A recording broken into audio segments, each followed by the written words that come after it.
تربیت کا ایک اور نقطہ یہ ہے، تربیت اندر سے شروع ہوتی ہے، باہر سے شروع نہیں ہوتی ہے۔ آپ کہیں گے فرق کیا ہے؟ میں بھی حدیث عرض کروں گا۔ فرق کیا ہے؟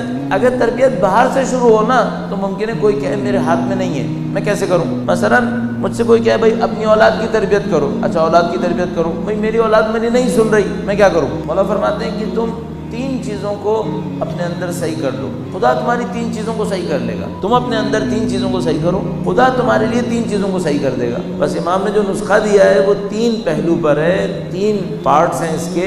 ایک، اپنے باطن کو سنبھالو، خدا تمہاری تعریف کو لوگوں کے اندر قرار دے گا۔ تم خدا سے اپنے رابطے کو صحیح کرو، خدا تمہارے احترام کو لوگوں میں قرار دے گا۔ تم آخرت کی پرواہ کرو، خدا تمہاری دنیا کو سنوار دے گا۔